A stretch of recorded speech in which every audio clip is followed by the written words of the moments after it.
अन्नदाता, पग पग पर है संग तुम्हारे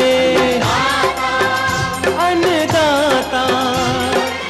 लहू किसानों का बन के पसीना सींचता है धरती का सीना। मेहनत का तेरी हक दिलवाने, नई तकनीक नई खोज बताने। पशुधन को गुणवान बनाना, पौध सुरक्षा को सिखलाना, खेती के सब गुर समझाने, भारत का सरताज बनाने। आठों पहर है संग तुम्हारे अन्नदाता, अन्नदाता। नमस्कार, मैं शालिनी आप सभी दर्शकों का अन्नदाता कार्यक्रम में स्वागत करती हूँ। हर रोज की तरह एक बार फिर से हम कार्यक्रम में लेकर के आए हैं खेती बाड़ी से जुड़ी हुई बहुत सी लाभकारी जानकारियां। तो चलिए सबसे पहले देखते हैं कि क्या है विशेष आज के कार्यक्रम में। बसंतकालीन गन्ने की उन्नत किस्में एवं नर्सरी तैयारी पर जानकारी। कम लागत में ऑयस्टर मशरूम उत्पादन करने की तकनीक।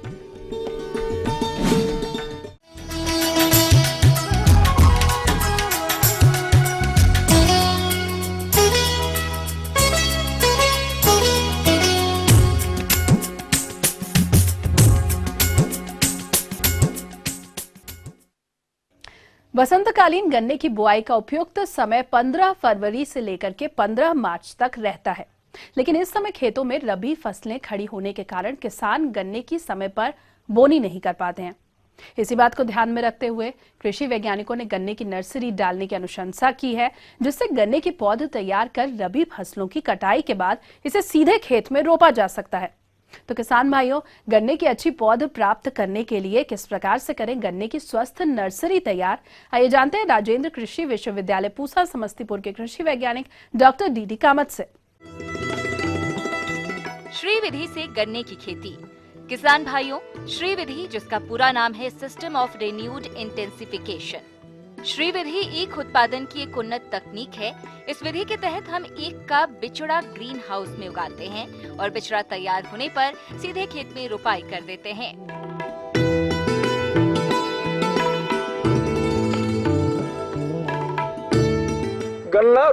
गन्ना एक लंबी अवधि का फसल है। किसानों को गन्ना रोप के लिए समय नहीं मिल पाता है। इसके लिए गन्ने का अभी इस समय बड चिप मेथड से उसकी आंख निकाल करके उसका पौधा तैयार कर लें और 1 से 1.5 महीने में वो पौधे तैयार रहेंगे। यदि 1.5 महीने के बाद भी खेत खाली हो रही है तो अभी से ही मतलब बड चिप से पौधे तैयार कर लें और उसकी रोपनी करें तो वो 1.5 महीना पहले हो जाएगी। यानी यदि किसान का खेत, गेहूं का खेत खाली हो रहा है मार्च के लास्ट में या अप्रैल के फर्स्ट वीक में, तो वो 15 फरवरी के आसपास वो बड चिप से बिचड़े तैयार कर लें और उसके बाद उसकी रोपाई करें तो वो 1.5 महीने मतलब वो फरवरी प्लांटिंग कही जाएगी और उससे किसान बसंतकालीन रोप से भी अच्छी से अच्छी उपज प्राप्त कर सकते हैं। बड चिप मेथड से कई फायदे हैं। एक तो ये फायदे हैं कि जैसे हम 3 आंख की गुल्ली खेत में रोपते हैं तो 3 आंख में सामान्यतः एक ही आंख जमता है, यानी हमारे जो जमाव का प्रतिशत है पौधे 30% ही मिलते हैं, 30 से 35%। लेकिन जब हम बड चिप मेथड से करते हैं तो उससे 100%, 96 से 100% मतलब 100% पौधे का जमाव होता है और एक जमा हुआ पौधा हम खेत में रोपते हैं तो पौधों की संख्या खेत में अच्छी बनी रहती है। तो जो सामान्य रोप है उससे इसकी उपज होने की संभावना अधिक है। इस तकनीक से बिचड़ा तैयार करने के लिए सबसे पहले हम उन्नत किस्मों का चुनाव करते हैं।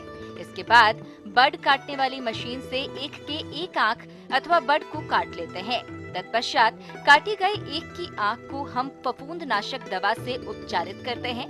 इसके लिए 1 ग्राम कार्बोडाइजिम दवा का प्रति लीटर पानी के हिसाब से घोल तैयार कर बड को 10 से 15 मिनट तक उपचारित करते हैं। इसके बाद प्लास्टिक की ट्रे में इसे रख देते हैं और उसमें वर्मी कंपोस्ट या केंचुआ खाद और कोकोपिट का इस्तेमाल करते हैं। कोकोपिट के स्थान पर हम पत्तियों की सड़ी हुई खाद का भी इस्तेमाल कर सकते हैं। इसके उपरांत समय समय पर हम इसकी सिंचाई करते हैं। जब बिचड़े 4 सप्ताह के हो जाते हैं तब हम उसे मुख्य भूमि पर लगाते हैं। यहाँ हम आपको जानकारी के लिए बता दें कि इस विधि से तैयार पौध स्वस्थ एवं रोग व्याधियों से मुक्त होते हैं, क्योंकि इन्हें सही मात्रा में सूर्य, ऊर्जा, पानी, सही दूरी एवं सही समय पर मिलती है। आइए अब चर्चा करते हैं बसंतकालीन गन्ने की उन्नत प्रजातियों की, क्योंकि उन्नत किस्मों के अभाव में हम किसी भी तकनीक से खेती करें पर उससे अच्छा लाभ नहीं मिल सकता। इसलिए अपने प्रदेश हेतु गन्ने की कौन कौन सी उपयुक्त किस्में हैं, आइए जानते हैं। समूह के प्रभेद हैं। एक अगाध समूह प्रभेद के प्रभुद हैं और दूसरे मध्य पिछात समूह के हैं। अगाध समूह के प्रभेद में बीओ 130, कोपू 9301, बीओ 139, बीओ 153, कोपू 112, इसकी परिपक्वता नवंबर से ही काटने योग्य हो जाती है। जबकि दूसरी जो पिछात समूह के प्रभेद हैं, इस समूह में BO 91, BO 110, BO 136, BO 137, BO 141, BO 146, कोपू 9702 एवं कोपू 2061 है। किसान भाइयों, आप प्रोट्रे के अलावा पॉली बैग में भी गन्ने की पौध तैयार कर सकते हैं। इस विधि से प्रति हेक्टेयर 20 कुंतल बीज की आवश्यकता होती है। पॉली बैग में नर्सरी तैयार करने के लिए सर्वप्रथम मिट्टी का मिश्रण तैयार किया जाता है। मिट्टी, बालू तथा गोबर की खाद कंपोस्ट की बराबर मात्रा लेकर अच्छी तरह से मिलाते हैं। इस उपचारित मिट्टी के मिश्रण को 5 इंच लंबी व 5 इंच चौड़ी साइज की पॉलीथीन बैग में भरते हैं। पॉलीथीन बैग में चारों ओर तथा नीचे से कुछ छेद कर देते हैं, जिससे सिंचाई के बाद अतिरिक्त पानी निकल जाए और गन्ने के टुकड़े सड़ने से बच जाएं। नर्सरी तैयार करने के लिए गन्ने की ऊपरी 2/3 भाग को लेकर इसमें से 1 आंख वाले टुकड़े काट लिए जाते हैं। इनके कटे हुए टुकड़ों को 50 लीटर पानी में 100 ग्राम वेवेस्टीन मिलाकर 15 से 20 मिनट तक डुबोकर रखा जाता है। इसके बाद कटे हुए उपचारित टुकड़ों को पॉलीथीन बैग में लंबवत अवस्था में इस प्रकार रखते हैं कि आंख ऊपर की ओर रहे। तत्पश्चात इसके ऊपर 2 से 3 सेंटीमीटर मिट्टी की तह बिछाते हैं और एक हल्की सिंचाई कर देते हैं। पॉली बैग नर्सरी में 5 से 6 दिन के अंतराल पर 2 से 3 बार पानी का छिड़काव करते हैं। 3-4 सप्ताह में अच्छा जमाव हो जाता है और 3 से 4 पत्तियां निकल आती हैं, जिनकी लंबाई लगभग 6 इंच होती है। तैयार खेत में जिसमें इन पौधों की रोपाई की जानी है, 90 सेंटीमीटर दूरी पर जीजर द्वारा कोण बना लेते हैं। इन कोड़ों में 45 सेंटीमीटर दूरी पर पौधों की रोपाई करनी चाहिए। इस प्रकार 1 हेक्टेयर में लगभग 23,500 पौधे लगते हैं।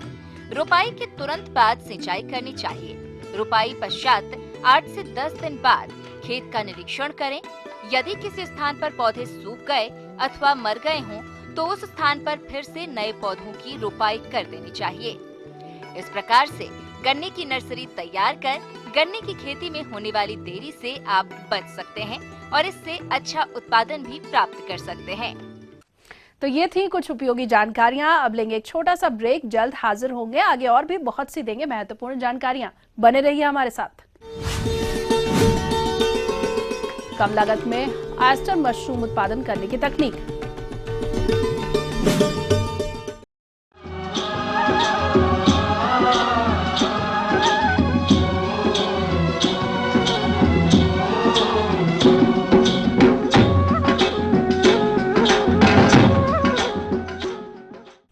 ब्रेक के बाद एक बार फिर से आप सभी दर्शकों का अन्नदाता कार्यक्रम में स्वागत है। चलिए बढ़ते हैं अगली प्रस्तुति की ओर।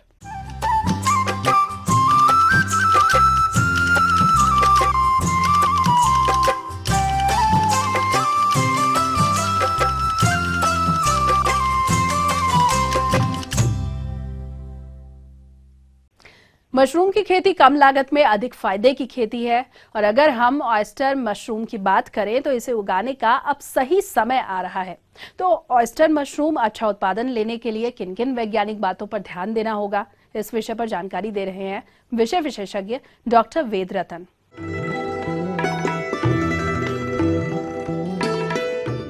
किसान भाइयों, आप बहुत सारी फसलें लेते हैं, उसी में से मैं एक फसल जिसको मशरूम कहते हैं, इसकी खेती के बारे में भी आज आपसे बात करना चाहूँगा।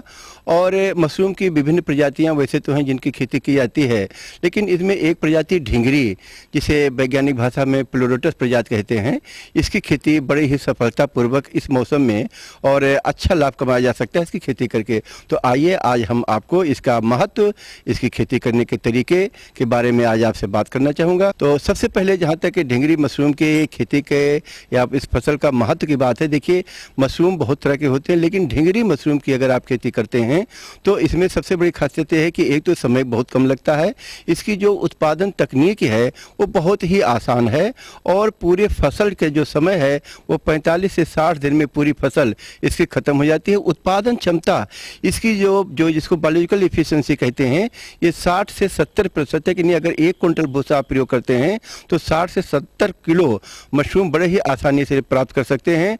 और इसका जो स्वाद है वो भी विभिन्न तरीके से, इसकी जो रेसिपीज हैं, जो व्यंजन है, तमाम तरह से इसको प्रयोग कर सकते हैं। और इसके साथ साथ जो इसकी लागत और जो आय है वो अगर देखें तो आप 1 रुपया लगा करके 3 से 5 रुपया, अगर अच्छा प्रबंधन है तो 5 गुना तक इससे जो है आय प्राप्त कर सकते हैं। तो आज अब आइए इसकी जो खेती की तकनीक है इसके बारे में आपसे चर्चा करें। देखिए, मैंने पहले ही कहा कि इसकी खेती की तकनीक बहुत ही आसान है। इसमें आपको क्या करना होगा कि आप बढ़िया भूसा ले लीजिए, साफ सुथरा हो, जो सड़ा गला ना हो, साफ भूसा लेकर के उसको पानी में भिगो दीजिए। भूसे या पुआल की कुट्टी को पानी में भिगोने से पहले 100 लीटर पानी में 7 ग्राम कार्बेंडाजिम और 125 मिलीलीटर फॉर्मेलिन मिला लें, जिससे मशरूम में कोई बीमारी न लगे। पूरी रात 10-12 घंटे के लिए पानी में भीगा रहा है और इसके लिए चाहे इसको जूट के बोरे में भिगो सकते हैं या टैंक, टब, जो भी आपके पास साधन हो उसमें भिगो दीजिए। सुबह आप उसको निकाल कर बाहर रख दीजिए, जिससे कि उसका जो एक्सेस वाटर है, अतिरिक्त पानी निकल जाए। और मुट्ठी से दबा कर देखें, जब उसमें से मुट्ठी के बीच से, उंगलियों के बीच से पानी न निकले, यानी उसमें 68-70% जब नमी रह जाए तो समझिए कि अभी बिजाई के लिए उपयुक्त हो गया है। इसके बाद जो मशरूम का बीज, जिसको स्पान कहते हैं, अच्छी प्रयोगशाला से, अच्छी जगह से ले लें। जिस मशरूम की जो भी प्रजातियां हैं, चाहे वो प्लोरोटस फ्लोरिडा हो या सजोर काजू हो, उसका बीज ले लें। और बीज लेने के बाद उसको निकाल करके दाने दानों को हल्के उंगलियों के जोर से उसको अलग करके और भूसे में मिला दें। देखिए, इसमें बिजाई दर भी जानना आवश्यक है कि अगर 1 कुंटल आप भूसा लेते हैं तो उसके लिए 3 से 4 किलो बीज पर्याप्त होता है। तो भूसे में अच्छी तरीके से मिला दें और मिलाने के बाद पॉलीथीन ले लें, सफ़ेद पॉलीथीन लें। सफ़ेद पॉलीथीन इसलिए ज़रूरी होता है कि जो फंगस की, फफूंद की बढ़वार है वो दिखाई देती रहेगी, आपको बार बार बराबर दिखाई देगी। तो पॉलीथीन ले लें और उसमें इस भूसे को, जिसमें आपने बिजाई कर दिया है, इसको मिला के उसमें भर दें, अच्छी तरीके से टाइट करके भर दें, लगभग 80% हिस्सा। और जो 20% हिस्सा ऊपर का बचता है पॉलीथीन का, उसको अच्छी तरीके से बांध करके पॉलीथीन में जगह जगह साफ पेंसिल वगैरह कोई चीज़ मिल जाए उससे छेद बना के और फसल कक्ष में रख दीजिए। जो फसल कक्ष में इस समय इसका तापमान इसके लिए होना चाहिए वो 23 से 25 डिग्री सेल्सियस का, और इस समय का जो तापमान है वो इसके लिए बहुत ही अनुकूल है। कमरे में आप रख दीजिए, कुछ नहीं करना है, कमरा बंद कर दीजिए। और 8-10 दिन के बाद आप देखेंगे कि उसमें जहाँ जहाँ उसका बीज पड़ा हुआ है उसमें सफ़ेदी आने लगती है और लगभग 20-22 दिन में पूरा थैला सफ़ेद हो जाता है। इसके बाद फिर कमरे में आपको जो इसके लिए आवश्यक नमी है, कमरे की जो अपेक्षित आर्द्रता कहते हैं, 75 से 80% बनाए रखना है। और तापक्रम जो है 22-23 डिग्री से लेकर 25-26 डिग्री तक बनाए रखना है। इसके लिए कमरे में आप बोरे टांग दीजिए और उसको पानी से आप भिगोते रहिए। कमरा जो है सुबह शाम आप खोलिए, क्योंकि शुद्ध वायु का संचार भी इसके लिए आवश्यक है। वायु का संचार उसमें होगा तो 25-26 दिन के अंदर आप देखेंगे कि जो थैला सफ़ेद हो गया उसमें छेदों से मशरूम निकलने लगता है। तो पहली फसल उसको तोड़ लीजिए। इसके बाद पॉलीथीन को हटा दीजिए। कमरे में आप मॉइस्चर जो है बनाए रखिए पानी का छिड़काव करके, और उसमें से फसल निकलती रहेगी। लगभग जो है ये फसल जो है 1.5 महीने तक निकलती है और आप मशरूम को तोड़ते रहिए। इस तरह से आप इसका अच्छा उत्पादन ले सकते हैं। यदि 10 किलोग्राम भूसे से मिलने वाली आय और व्यय पर चर्चा करें तो 3 तुड़ाई से लगभग 10 किलोग्राम मशरूम प्राप्त होता है, जो कि 80 रुपया प्रति किलोग्राम के भाव से बिकता है। इस प्रकार 10 किलोग्राम भूसे के एक बैग से 800 रुपए की कुल आय प्राप्त होगी। और लागत की बात करें तो 10 किलोग्राम के एक बैग पर 120 रुपए की लागत आती है। इस प्रकार प्रति बैग से शुद्ध लाभ के रूप में 680 रुपया प्राप्त होता है। तो किसान भाइयों, इस तरह से अगर अपनी फसल का प्रबंधन करें और ढिंगरी मशरूम की खेती करें तो न केवल आप इसका खाने का स्वाद पाएंगे, इसको बाजार में बेच करके और अच्छा लाभ भी ले सकेंगे। एक चीज़ और बताना चाहूँगा कि अगर ये मशरूम फ्रेश नहीं बिकता है, बच जाता है, तो इसको धूप में आप सुखा करके रख लें, पॉलीथीन में पैक करके रख लें और पूरे वर्ष जो है इसको आप प्रयोग कर सकते हैं, बेच सकते हैं, खा सकते हैं। इस दृष्टिकोण से अगर देखें तो ढिंगरी मशरूम की खेती करना बहुत ही लाभदायक है। आगे और भी हैं कुछ रोचक जानकारियां, पर यहाँ पर रुकेंगे एक और ब्रेक के लिए, जल्द हाजिर होंगे। मिलीबग कीट से फल बागों में होने वाली हानि और इसकी रोकथाम पर जानकारी।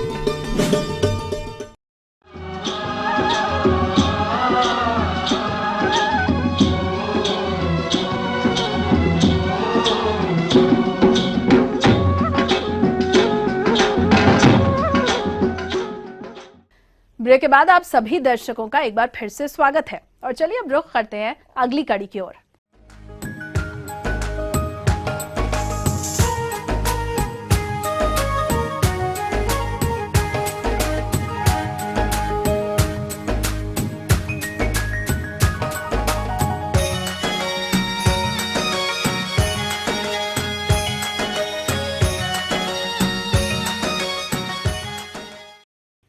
हमारे राज्य में फलों की बागवानी बड़े पैमाने पर की जाती है और इस समय इन पेड़ पौधों पर मिलीबग कीट का प्रकोप दिखाई दे रहा है, जो कि पौधों की कोमल पत्तियों टहनियों से रस चूसकर इन फल बागों को ज्यादा क्षति पहुंचाते हैं, जिसके फलस्वरूप बहुत कम फलत मिलती है। तो किसान भाइयों, इस नुकसान से बचने के लिए आप किस तरह से करें मिलीबग कीट की रोकथाम, इस बारे में अपने सुझाव दे रहे हैं कृषि वैज्ञानिक डॉक्टर DK जैन। आप देखेंगे कि अभी मिलीबग का आक्रमण भी चालू हो गया है। खासकर आप देखेंगे कि अमरूद और अनार में मिलीबग का आक्रमण चालू हो गया है। इसके शिशु कीट प्रायः नवंबर-दिसंबर में मिट्टी से बाहर निकलकर तने के सहारे चढ़ते हुए वृक्ष की कोमल टहनियों एवं फूलों पर एकत्रित हो जाते हैं तथा रस चूसकर नुकसान पहुंचाते हैं। परिणाम स्वरूप शाखाएं एवं फूल सूखकर झड़ जाते हैं और फल उत्पादन पर प्रतिकूल प्रभाव पड़ता है। आपको ये ध्यान रखने की जरूरत थी कि आप नवंबर माह में अल्काथिन की शीट अगर लगा दे तो अभी मिलीबग की दिक्कत नहीं आती। मेलाथियन की 400 गज की अगर शीट आप लगा देते तने पे तो ये शिकायत नहीं होती। जिसके नियंत्रण हेतु पेड़ के पास की जगह को साफ रखें तथा अगस्त-सितंबर तक थाली की मिट्टी को पलटते रहें, जिससे इस कीट के अंडे बाहर आ जाते हैं तथा नष्ट हो जाते हैं। और साथ ही क्या करते हैं कि इसके जो थाले हैं उनको खोदते रहते और क्विनोलफॉस उसमें मिला देते तो मिलीबग की समस्या नहीं आती। पर अभी आप देखेंगे कि जहाँ जनवरी का माह चल रहा है और फिर भी आपके मिलीबग ऊपर चढ़ गया है कि उन पौधों के ऊपर, तो इससे हमें निजात पाने के लिए किसान भाइयों डाइमेथोड है या प्रोफेनोफॉस है या फेनाथियान है, इसको हमें या मोनोक्रोटोफास है, इसको हमें 1 मिलीलीटर प्रति लीटर के हिसाब से हमें इसका छिड़काव करना चाहिए। यह ध्यान जरूर रखें कि किसान भाइयों इस कीट का नियंत्रण पाने के लिए यह इसकी सतह जो होती है इस कीट की वो बहुत चिपचिपी होती है, तो रसायन का इसके ऊपर प्रभाव कम पड़ता है। तो इसलिए इसको अभी जो अवस्था है इसी पे अब इसको हमें नियंत्रण में कर लेना है। इसके नियंत्रण के लिए एक काम और कर सकते हैं किसान भाइयों कि नीम ऑयल 5 मिलीलीटर प्रति लीटर के साथ में हमें ट्राइजोफास है उसको हमें 2 मिलीलीटर प्रति लीटर में मिला के और अच्छी तरह से हमें इसको छिड़काव करना है और 10-15 दिन बाद इस समय छिड़काव को वापस हमें दोहराना है। साथ ही ये ध्यान रखें कि जहाँ मिलीबग की समस्या है किसान भाइयों, वहाँ यह जरूर ध्यान रखें कि जो बगीचे की पूर्ण साफ सफाई रखें, उसमें गाजर घास या अन्य खरपतवारों को नहीं पनपने दें। अगर ये खरपतवार पनपेंगे तो इसकी संख्या और मिलीबग की संख्या में और बढ़ोतरी होगी। तो बाग बगीचों को हमें हमेशा साफ सुथरा रखना है।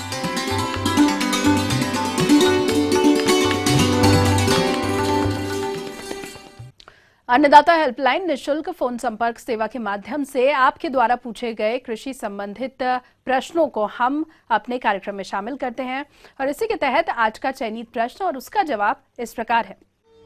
जिला समस्तीपुर से अजीत सिंह जी, आप अन्नदाता निशुल्क फोन संपर्क सेवा के माध्यम से मक्का की फसल में लगने वाले कीट के नियंत्रण के बारे में जानकारी चाहते हैं। तो अजीत जी, आपकी जानकारी हेतु प्रस्तुत है कार्यक्रम का यह अंश।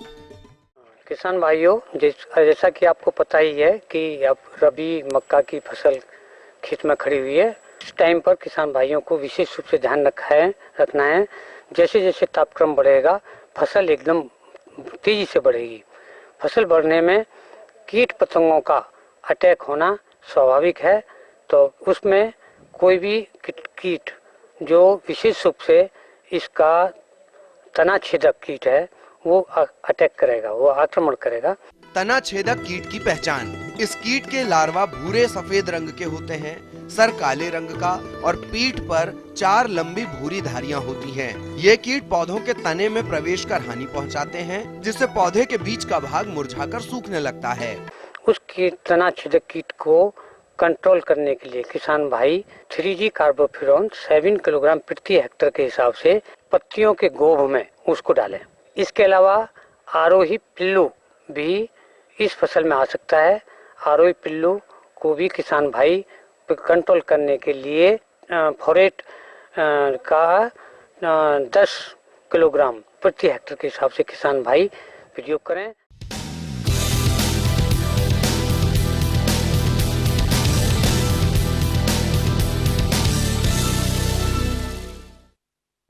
राज्य की विभिन्न मंडियों में कृषि उत्पादों के चढ़ते उतरते बाजार भाव की संक्षिप्त जानकारी इस प्रकार है।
और अब आइए देखते हैं कल दिखाए जाने वाले कार्यक्रम की मुख्य झलकियां। अधिक उत्पादन देने वाली मेंथा की उन्नत किस्में और नर्सरी तैयारी। अच्छे उत्पादन हेतु लौकी की वैज्ञानिक बुआई तकनीक। हम ये उम्मीद करते हैं कि आज का कार्यक्रम आप सभी दर्शकों के लिए उपयोगी रहा होगा। किसान भाइयों, अन्नदाता आपकी सेवा के लिए संकल्परत है। कृषि संबंधित समस्या और सुझावों के लिए आप हमें संपर्क कर सकते हैं। प्रोड्यूसर अन्नदाता, ETV Bihar Jharkhand, Ramoji film city, Hyderabad 501512। साथ ही आप हमें ईमेल भी कर सकते हैं। हमारा ईमेल आईडी है annadatabihar@etv.co.in। इसके अलावा आप हमें निःशुल्क हेल्पलाइन नंबर 180010845999 पर सोमवार से शनिवार सुबह 10 से शाम 4 बजे के बीच संपर्क कर सकते हैं। तो फिलहाल अन्नदाता की पूरी टीम को दीजिए इजाजत। कल फिर से इसी समय आपसे होगी मुलाकात कृषि संबंधित कुछ और महत्वपूर्ण जानकारियों के साथ। नमस्कार।